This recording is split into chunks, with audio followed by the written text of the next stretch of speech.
teman-teman SLTAK Penabur Jakarta. Salam jumpa. Apa kabarmu hari ini? Semoga kita selalu dalam keadaan yang baik oleh karena kasih setia Tuhan kepada kita. Di sela-sela proses belajar kita sampai dengan saat ini, kita memiliki kesempatan untuk sejenak berefleksi tentang hidup, karakter, sampai dengan sikap kita loh. Apakah sikap kita telah mencerminkan Tuhan? Apakah kita telah menjadi apa yang Tuhan kehendaki? Apakah kita telah menjadi kebaikan bagi orang-orang di sekeliling kita? Maka pada waktu-waktu menjelang peringatan akan kelahiran Tuhan kita, Yesus Kristus, marilah kita mengambil waktu untuk menjadi lebih baik. Ya, to be the best. Dan pertemuan kita pada saat ini akan diawali dengan nyanyian berdasarkan Kidung Jemaat nomor 362. Marilah kita mendengarkan, menghayati, dan menyanyikannya di rumah masing-masing untuk menjadikan nyanyian ini sebagai awal refleksi kita.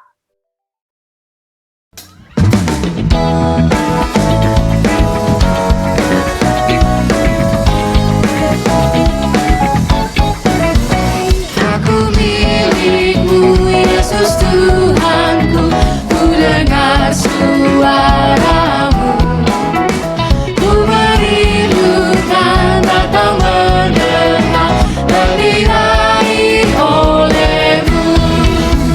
Mari aku dan dekatkanlah pada kaki salibmu. Mari aku dan dekatkanlah ke sisimu, Tuhanku.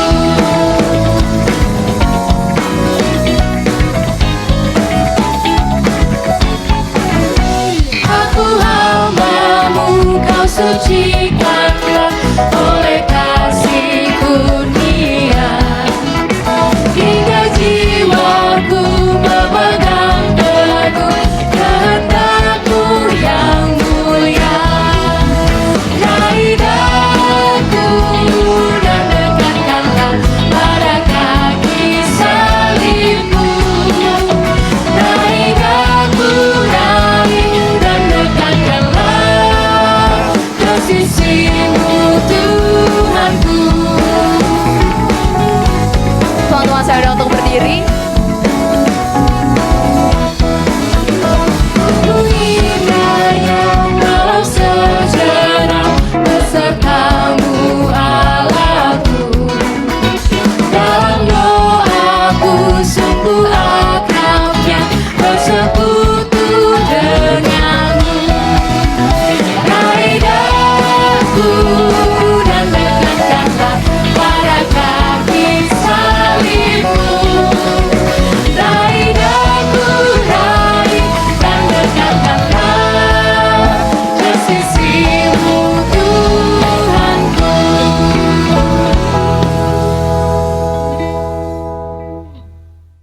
Dan untuk mengawali pertemuan kita hari ini, marilah kita berdoa bagi pimpinan Tuhan terhadap kita. Mari kita berdoa. Tuhan, kami bersyukur untuk waktu ini, sebuah waktu yang Tuhan berikan bagi kami untuk kembali kami memeriksa, mengoreksi, bahkan menumbuh-numbuhkan karakter kami di dalam Tuhan. Biarlah semua ini tidak berjalan dengan sia-sia oleh karena kehadiran Tuhan di antara kami. Biarlah Tuhan yang memimpin, dan biarlah Tuhan yang menuntun kami. Dalam Kristus Yesus kami berdoa. Amin. Teman-teman, ada yang tahu apa yang akan menjadi pembahasan kita pada saat ini? Ada yang tahu? Pembahasan kita saat ini adalah soal penguasaan diri, teman-teman. Kenapa kita harus berbicara soal penguasaan diri ya? Karena masa-masa Natal ini adalah masa-masa Natal yang kembali kita rayakan di tengah pandemi. Tentu kita merasa tidak leluasa. Tidak sebebas tahun-tahun sebelumnya yang mana kita bisa berkumpul bersama-sama dengan keluarga besar, berlibur untuk sejenak melepas penat, atau bahkan untuk merayakan bersama-sama di gereja, ya kan? Tapi kenyataannya nih teman-teman, kemampuan kita menguasai diri bisa menjadi berkat. Bisa jadi berkat bagi banyak orang yang bersama-sama dengan kita nih sebenarnya sedang dan turut menggumuli pandemi sekarang ini. Ada sebuah klip refleksi menarik yang mau saya ajak kita semua untuk menyaksikannya. Jadi perhatikan dengan baik dan temukan makna penting di dalamnya. Ya, ini dia marshmallow test.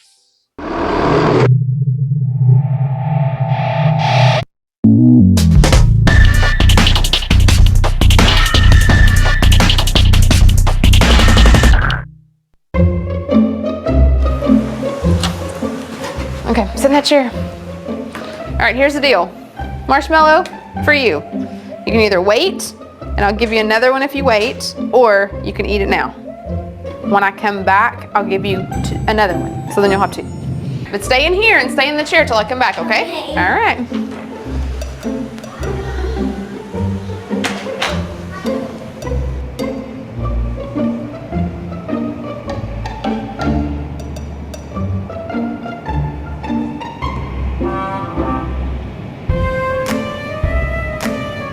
I'm gonna go do something and then I'll come back. It smells yummy. It smells really good.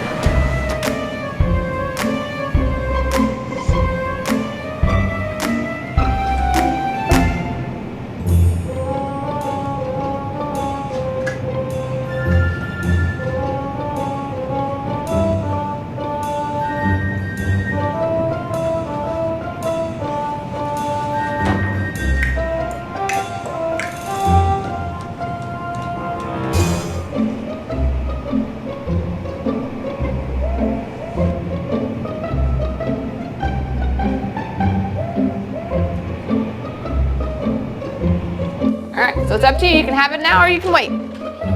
Okay?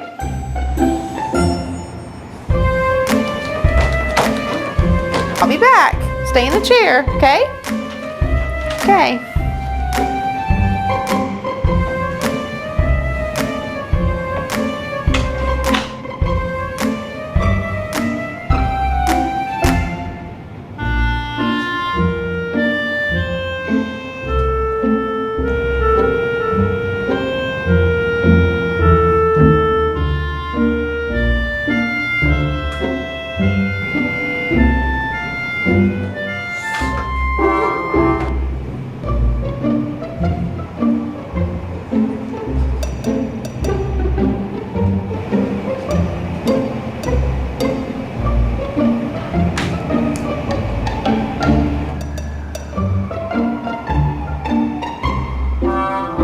All right, so I'm gonna leave and then I'll come back, okay? So you can either eat it right now or you can wait. Either way, okay? Okay.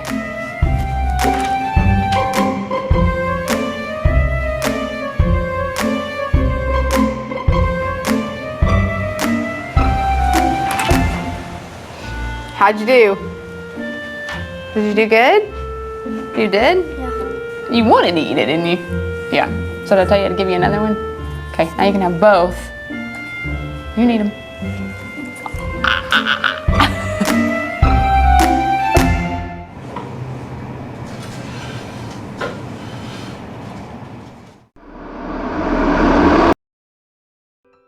Nah, gimana teman-teman? Sudah menyaksikan dan menyimak dong klip yang tadi? Jadi teman-teman, Walter Mischel, seorang psikolog dari Stanford University, pernah melakukan nih sebuah eksperimen, kemudian dikenal dengan istilah percobaan marshmallow. Ya, Mischel memberi sejumlah marshmallow kepada sejumlah anak nih yang berusia 4 tahun. Nah, dia kemudian berkata bahwa mereka akan diberikan marshmallow dalam jumlah yang lebih kalau ternyata mereka mampu menahan diri untuk tidak makan marshmallow yang sudah disediakan sebelumnya selama 15 menit aja. Sebagian dari mereka lulus. Nah, kemudian Mischel memusatkan penelitiannya selama 14 tahun berikutnya pada anak-anak yang berhasil lulus itu. Hasilnya menakjubkan. Ternyata anak-anak yang mampu menguasai diri tersebut lebih maju dalam perkembangan sosial, akademik, maupun karirnya dibandingkan anak-anak yang tidak mampu menguasai dirinya. Gimana? Keren nggak? Apa nih yang kamu dapatkan? Pasti ada dong yang teman-teman dapetin. Saya bantu untuk merefleksikan dan merenungkan ya. Nah, saya udah siapin bantuannya nih dengan beberapa pertanyaan yang pastinya bisa memandu teman-teman. Nah, ini dia. Insight apa yang kamu dapatkan dari klip tersebut? Yang pertama ya. Kedua, mengapa ada yang gagal menjalani perintah itu ya? Sebenarnya di mana masalahnya? Lalu, itu yang kedua. Yang ketiga, apa yang menjadi kunci keberhasilan dalam percobaan tersebut? Ya, itu yang ketiga. Dan yang terakhir, teman-teman, nilai karakter apa yang dapat kamu pelajari dari percobaan tersebut? Nah, ya, jadi ini pertanyaannya, teman-teman. Semoga bisa membantumu ya. Silakan menjawab secara pribadi, karena ini semua akan sangat bermanfaat sebenarnya bagi pertumbuhan karaktermu di dalam Tuhan. Bagimu, diberikan waktu yang cukup banget, pasti cukup banget nih. Jadi pakai dengan baik, jangan lupa dalam berefleksimu ini juga minta pertolongan Tuhan ya. Silakan teman-teman punya waktu untuk menjawabnya terlebih dahulu.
Halo, gimana?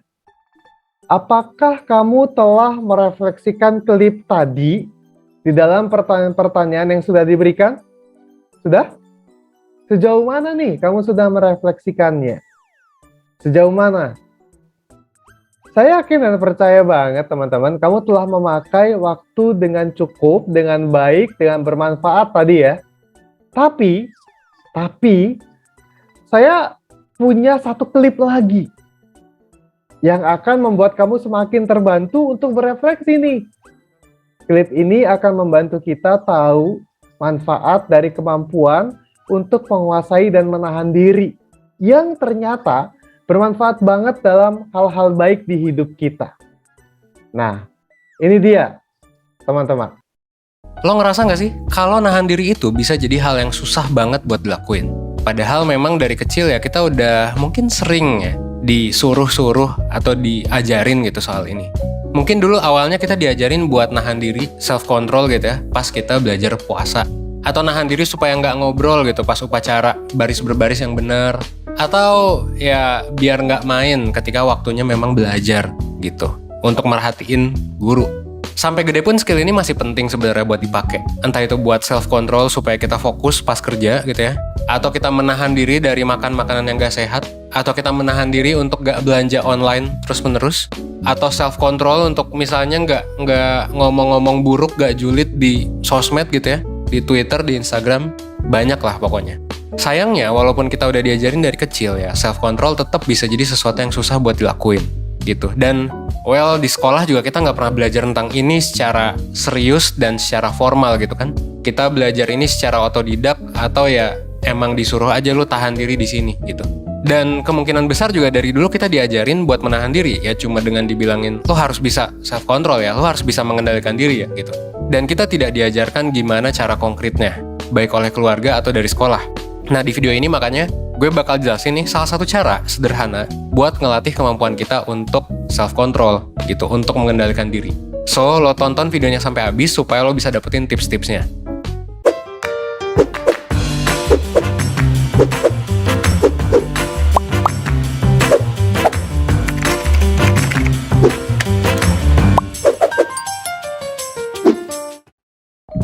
Oke, sebelum bahas soal cara ngelatih self-control, gue mau ngebahas nih, apa sih sebenarnya self-control itu?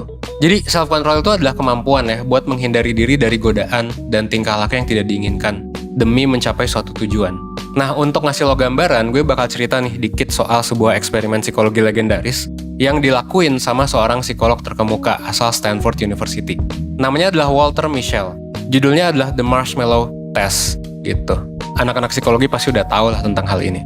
Jadi percobaannya tuh gini, bayangin lo adalah anak kecil yang disajikan sebuah marshmallow sama seseorang yang lebih dewasa, mungkin orang tua lo, mungkin guru gitu. Terus si orang itu tuh bilang ke lo, ya, ke anak kecil ini kalau dia bakal pergi keluar sebentar. Habis itu dia juga bakal bilang kalau dia bakal ngasih lo marshmallow tambahan kalau misalnya lo bisa nahan diri buat nggak makan marshmallow itu sampai penelitinya balik. Tapi lo nggak bakal dapet apa-apa kalau lo mutusin buat langsung makan ketika ya penelitinya belum balik gitu.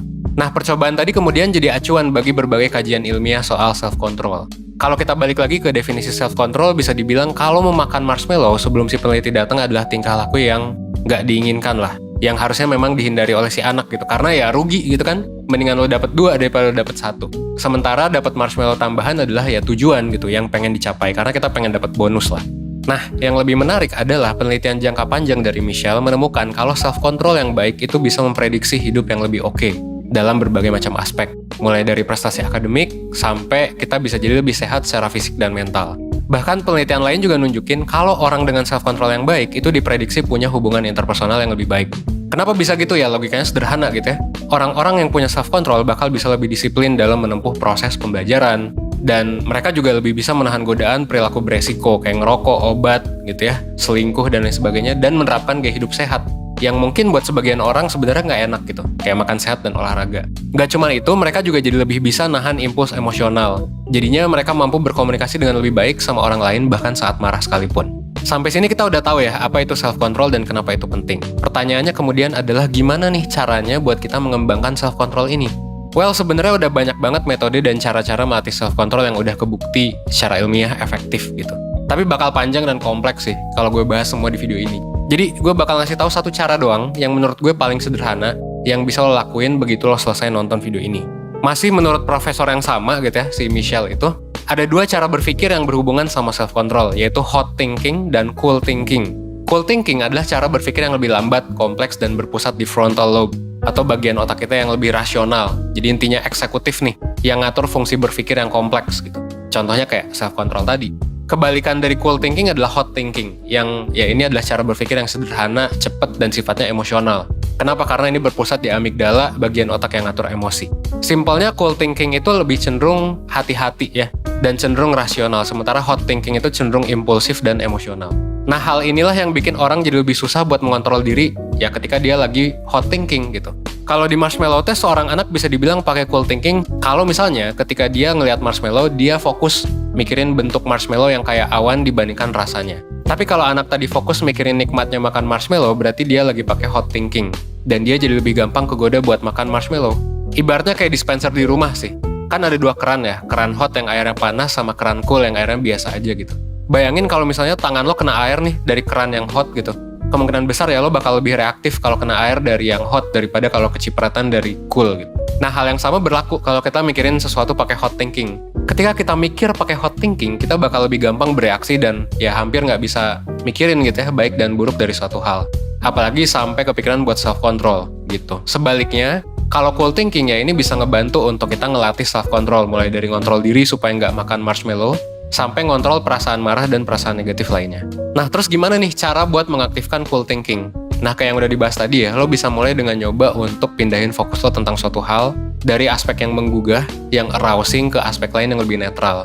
Misalnya, kalau lo pengen nahan diri dari ngerokok, lo bisa coba alihin pikiran lo kayak, oh nikmat nih ngerokok abis makan gitu. Ke hal lain, lo coba alihin tuh pikirannya ke yang lebih netral dan objektif. Wah, rokok ini warnanya putih gitu. Wah, rokok ini mereknya X. Dari situ kita ngehack otak kita buat mikirin rokok pakai frontal lobe yang lebih rasional dengan merhatiin detail-detailnya, bukan amigdala yang emosional. Kalau udah kayak gitu ya harapannya kita bisa lebih mudah dalam ngelakuin self-control. Latihan berpikir kayak gini juga emang gak mudah, tapi bisa lo kuasai. It's okay, pelan-pelan aja, 1% tiap hari juga gak apa-apa. Nah, lihat dong. Secara ilmiah aja udah membuktikan sebenarnya bahwa ketika kita bisa menguasai diri, maka kita akan mengalami perkembangan karakter yang sangat baik. Bayangin, kalau kita bisa kuasain diri. Kalau banyak orang bilang bahwa diri kita ini bisa menjadi musuh yang sulit dihadapi bahkan oleh kita sendiri. Pada saat kita bisa menguasai diri, maka diri kita ini akan jadi menyenangkan. Menyenangkan buat kita sendiri dan tentunya buat orang lain. Percaya deh. Nah, sekarang kita punya waktu nih. 15 menit untuk beristirahat supaya kita tetap bisa fokus. Dan setelahnya kita akan lanjutkan kembali. Selamat beristirahat sejenak.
Halo, semoga istirahat tadi menambah konsentrasi kita ya.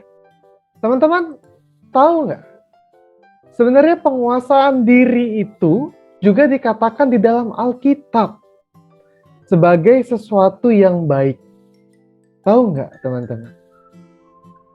Pasti tahu dong ya. Betul banget, teman-teman. Penguasaan diri itu juga menjadi salah satu rangkaian dari buah roh yang dicatat di dalam Galatia pasal 5 ayat 22 sampai dengan ayat 23. Dengan kata lain, kalau kita mau hidup di dalam roh, maka penguasaan diri menjadi satu bagian yang juga sangat penting untuk kita miliki. Kenapa sepenting itu sih sebenarnya? Penguasaan diri itu ngebuat kita untuk dapat mengendalikan pikiran, ya, terus juga perkataan dan juga perbuatan kita. Yang artinya semua hal dalam diri kita, mulai dari pemikiran sampai dengan perbuatan kita, semuanya bisa dikendalikan. Bayangkan kalau sebaliknya nih, teman-teman. Kita tidak memiliki penguasaan diri, diri kita yang justru mengendalikan kita. Kita tidak bisa menahan pemikiran yang buruk, bahkan tidak bisa mencegah perbuatan buruk yang sangat mungkin kita lakukan. Teman-teman pernah rasain nggak kayak gini? Kita mudah terbawa kemarahan untuk hal kecil, yang sebenarnya kita juga tahu itu bukan masalah yang perlu dipermasalahkan. Maka, kalau sampai itu terjadi, selanjutnya kita cuma akan bisa menyesali dan meratapi hal-hal buruk itu tanpa bisa berbuat banyak atas semua yang ya udah terjadi. Seperti itulah jika kita tanpa penguasaan diri, teman-teman.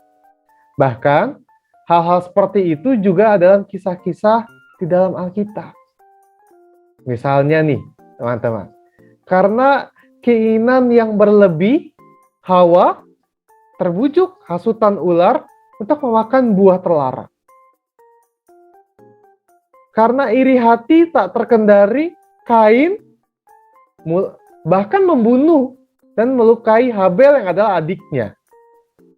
Karena keserakahan, Daud membunuh Uria dengan terencana untuk berzina dengan Batsheba yang adalah istrinya Uria. Bayangin deh. Bayangin teman-teman, kalau 3 tokoh tadi, Hawa, Kain, dan Daud, punya penguasaan diri. Hawa tidak akan memakan buah, Kain tidak akan membunuh, dan Daud pun tidak akan membunuh demi keinginan dagingnya. Tapi kan percuma, kalau dibayangin aja kan. Karena memang sebenarnya kita cuma bisa membayangkan. Kenapa? Karena itu semua sudah terjadi. Terjadi karena ketidakmampuan untuk menguasai diri.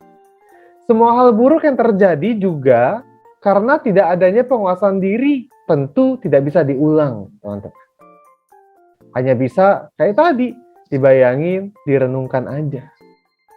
Jadi, sebelum hal buruk itu terjadi, maukah kita mampu menguasai diri?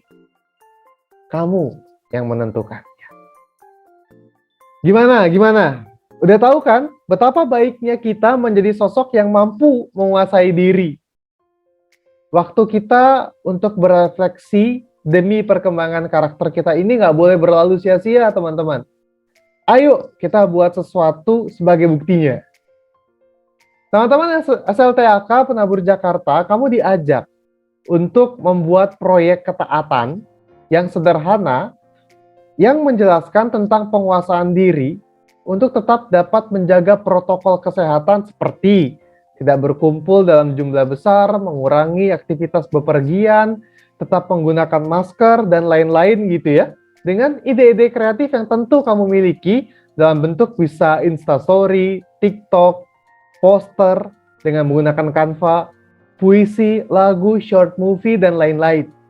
Nah setelahnya, kumpulkan pada Google Classroom pendidikan agama Kristen dan budi pekerti sekolah masing-masing ya. Ayo.